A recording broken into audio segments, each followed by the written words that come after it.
You may think that your Java estate is safe because you patch every quarter, but AI is compressing the gap between vulnerability discovery and active exploitation to days, not months.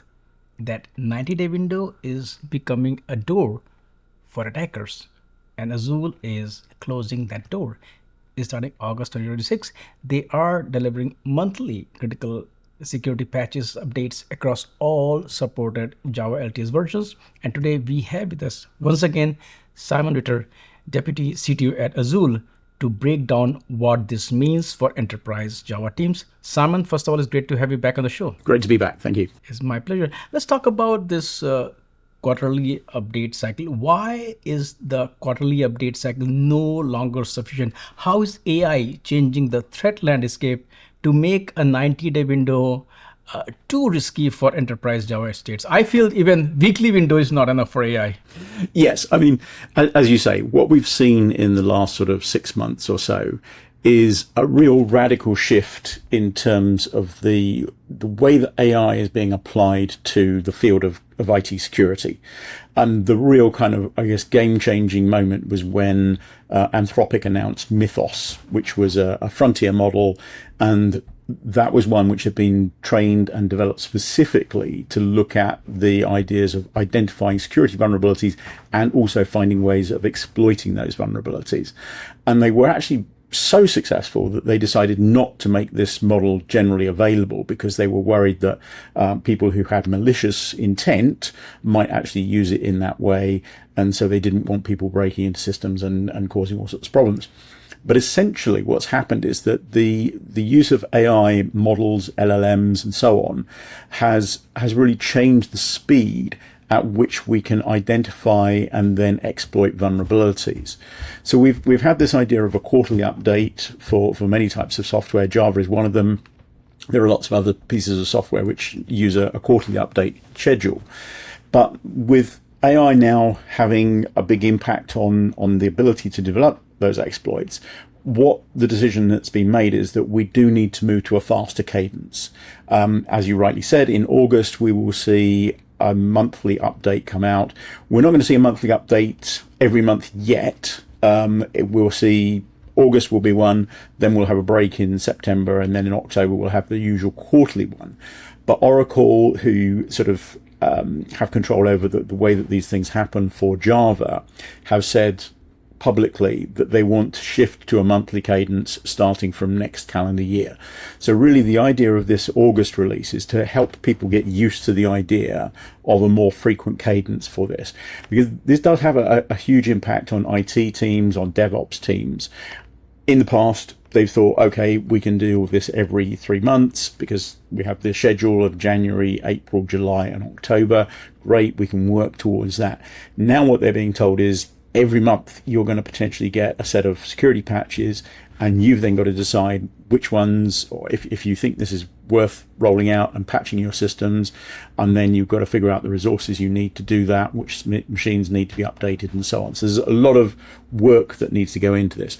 And I get what you're saying about maybe a weekly cycle or a daily cycle, but I think that then pushes things too far and it overloads the DevOps teams and the IT teams. So there needs to be a sort of balance between a cadence of a quarterly and a daily cadence. I come from the pure Linux and open source world, and we are used to getting patches whenever it's ready. We patch things, but that is not a sustainable model for IT teams because you have to test a lot of things, you have to prepare a lot of things, things may break. So just also talk about that. What is the reason behind the quarterly, then the whole monthly? And are you aiming for a situation where we can send patches as soon as the patch is ready without breaking things, or you're like, no, that is still far-fetched, that is not going to be realistic? Yes, I mean, that's one of the things that we face. And if we look at the quarterly releases specifically, a quarterly release has a certain number of security patches, but it also has a large number of other changes. There will be bug fixes, there may be some minor performance improvements and things like that. So it actually encompasses a lot more changes than just those security things. Now, what we've done is we've kind of broken that into two distinct updates. So if you look at what Oracle do and what Azul does, there's what's called a CPU and a PSU version of each update. The CPU is the critical patch update. The PSU is the patch set update. And essentially what that means is you get just the security changes or you get all of the changes. Now, the reason that's very significant is because when you look at the number of security patches you get in a typical quarterly update, it is going to be somewhere around maybe 6 to 12. 15 would be a very large number of security patches. But if you look at the number of changes that are included in that full update, because it is those bug fixes and performance improvements and so on, that could be anywhere between 300 and 500 changes. So it's a much bigger set of changes. The significance of that is that there's a lot more chance that one of those changes may impact the stability of your application. So coming back to what you said about, maybe things don't work the way you expect them to.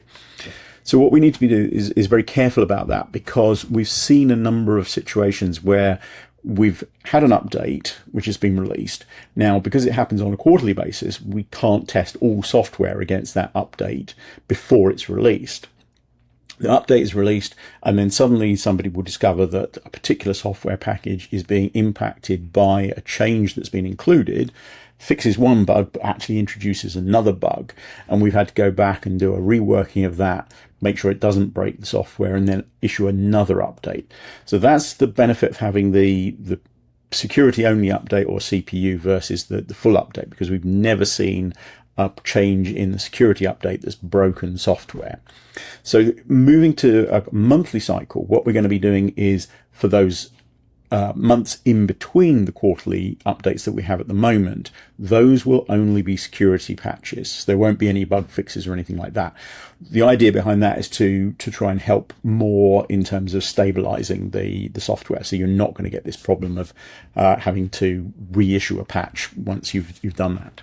And how do these monthly CSPUs protect against regression risks in production? How is Azul's security-only patch model isolate kind of targeted SV fixes from unrelated code change so that developers do know what we are touching and what we don't have to worry about? Yes. So as I say, the fact that we have a much smaller number of changes and they're only related to the security patch side of things means that there's a significantly lower chance any of those changes will have an impact on existing applications. And again, as I said, we've never seen a situation where any of the security patches that have been issued have caused a regression against an application affecting its stability. We've seen that a number of times with the full update where we've got bug fixes and so on, but we've never seen that with the security patches. So that means that customers can be much more happy about how these things are going to work. They can roll them out, deploy them as quickly as they need to, because there may be patches which are required to address a critical vulnerability or a high vulnerability.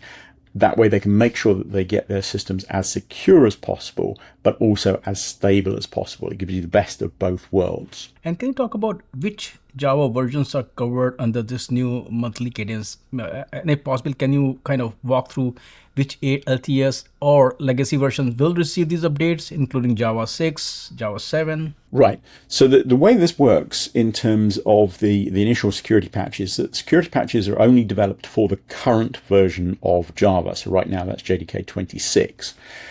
Obviously, people want to continue using older versions of Java, and through the OpenJDK, which is the open source version of Java, what happens is that the OpenJDK vulnerability group, or the group that's responsible for taking the vulnerabilities that are reported against Java, developing those security patches, and then bundling them and building them into the source code. What they will do is they will then, amongst them, some people who support older versions of Java will then take the security patches and backport them to those older versions. Often that's not too difficult because it's just the same piece of code, it's just older source code. What that means is we can do that very easily, but sometimes it's more complicated because of the interaction between certain things. And really, the further back you go, the more you have to be careful about how those security patches are integrated. So as you say, what we're looking at here is different distributions of OpenJDK, the binary distributions that people are going to use. It will depend on who you're getting your binary distribution from as to which of those LTS versions will be updated. Now, if we take Azul as an example, we go all the way back to JDK 6. Any applicable security patches will be backported all the way to JDK 6, JDK 7, 8, 11, 17, 21, and 25. So all of the LTS versions.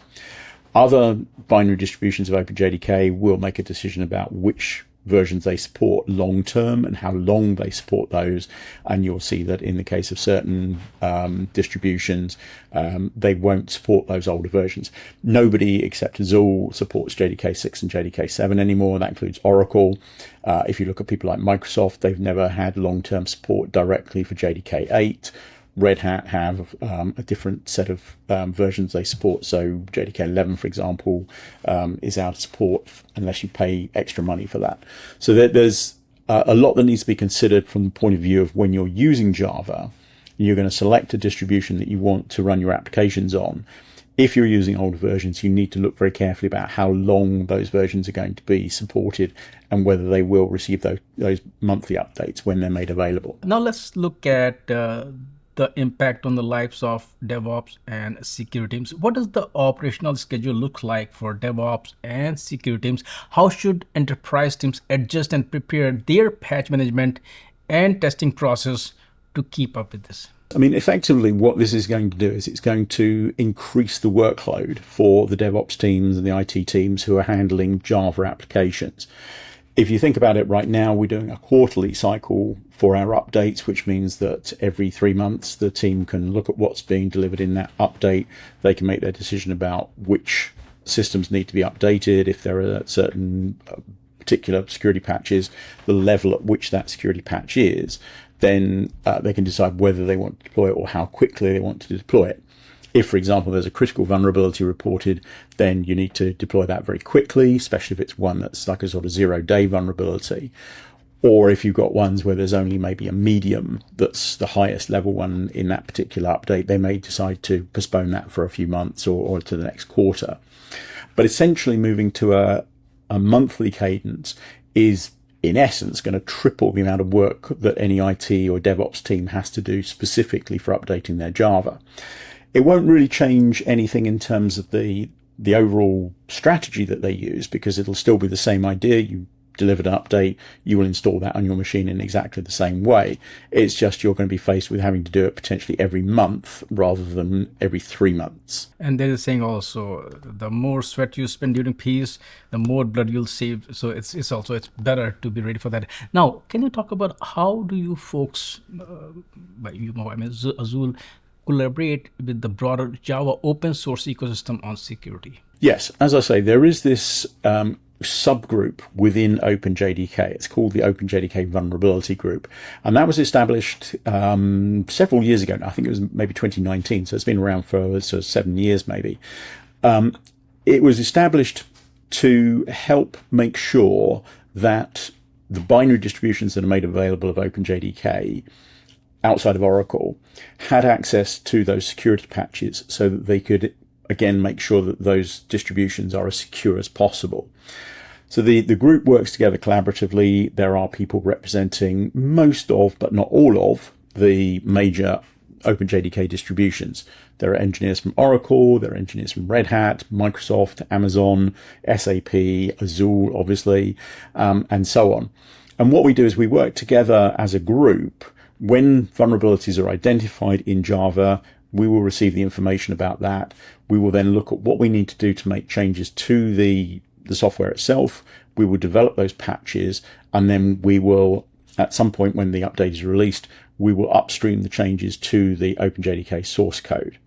Now, the important thing about that is because we're working on sensitive information, because these are vulnerabilities which haven't yet been resolved, it is critical that we don't expose any of that information before an update is released so that people have the chance to use the security patches. So we do work in, even though it's an open source project, it is a closed group, meaning that it's not open to anybody to join. You have to be invited. You have to be part of the group that works on these distributions. And we make sure that none of the email between members of this group is published. Again, that's different to OpenJDK, where you can look at the mailing list and you can look at what people are saying. We don't publish any of that. And we even go to the level where all of the email between the members of the group is encrypted. So even if that information was, seen on the net, then it wouldn't be exposed, so that people could try and sniff packets and expose information that way. So it is taken very seriously in terms of that collaboration to make sure that we keep everything secure. And for those organizations who are running large Java estates across mixed environments, because everybody is rolling hybrid, what does the rollout actually look like in practice? How much, of course, overhead, challenge, complexity, and once again, how Azul can help them as well? I think this is one of the things that people are going to have to realize is going to be a change, because certainly if you think about the past with a quarterly release cadence, we've sort of thought to ourselves, okay, well, yes, if there's security vulnerabilities which are identified and they're serious ones, then we need to patch our systems. But if it's not where we've got critical vulnerabilities, then we don't need to address those too quickly.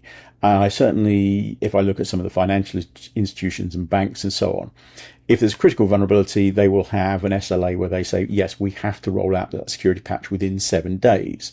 If it's a high vulnerability, it may be within 2 weeks or 3 weeks. If it's a medium or low vulnerability, it could be, a quarter. It could even be longer than that. I've certainly seen some banks where low vulnerabilities don't have to be addressed for quite some time. Because of the changes that AI are making in terms of how quickly we can develop an exploit, that means that the time that people are going to have to look at in terms of rolling out those patches is going to shorten. So that they're really going to have to think carefully about, okay, if a high vulnerability comes out, we should be thinking about rolling out the patch for that within a week, for example. It depends on what they're doing, but they may think, yes, we need to roll that patch out within a week. And even if it's a medium, we might want to go 2 weeks or 3 weeks, because AI can use that information and very quickly develop an exploit. We've seen that with Mythos, where not only is it using individual exploits to try and attack systems, it's chaining together those things and taking those lower grade vulnerabilities, putting them together in a way that can then result in a data breach or a denial of service attack or something like that. So it is going to become a lot more important that people look at ensuring that they get those patches rolled out more quickly than they have been in the past. From Azul's perspective, what we try to do is to make sure that the customers we have access to those patches as quickly as possible. As I said, Oracle release the update, and once Oracle have released the update, what's called the embargo is lifted, and any other distribution is then able to release their update. But there will be some kind of delay between when Oracle release theirs and when you get access to the patches from that distribution. That could be a day, it could be a week, maybe if you're using some distributions, it may be a couple of weeks. That's going to be significant. From Azul's perspective, in terms of those security patches, we've had those available to our customers within 1 hour of Oracle releasing every update. So there's literally no time when people can attack systems before you can deploy those patches. I'm pretty sure that you folks work with your partners, customers. You told them that this is the shift that is going to happen or not. But what kind of feedback you have received from early customers since announcing this shift? Yeah, I mean, it's been very positive because, again, coming back to this change that we're seeing in terms of using AI, I've spoken to a number of customers where we're not just talking about Java here, we're talking about IT software across the board, all of the enterprise software. They've literally started what they call a Mythos team, who's studying what the impact is going to be on their IT infrastructure, how they can respond in terms of these faster updates, how they can respond in terms of making sure that they install the patches in a timely manner and making sure that they've got that maximum level of security. So there's definitely a lot going on generally in terms of that strategy around patching. That's the big thing that I'm seeing, is that people are really taking this seriously and thinking about how they can change their patching strategy. If I ask you in general, how does the software lifecycle looks like after AI? I think what we're seeing there is just a real acceleration in terms of the way that we need to respond to changes that are required in terms of software. And that's both bug fixing and security patches. Security patches is obviously the big thing because, as you say, I mean, it's that approach where we have to adapt to the fact that there is going to be, and some people call it a tsunami of security vulnerabilities that are identified. AI is finding things that haven't been found before, and even things that have been existing or have existed in software for a long time. I think the example that I read about was that Mythos had found one vulnerability in the OpenBSD operating system that had been around for 27 years.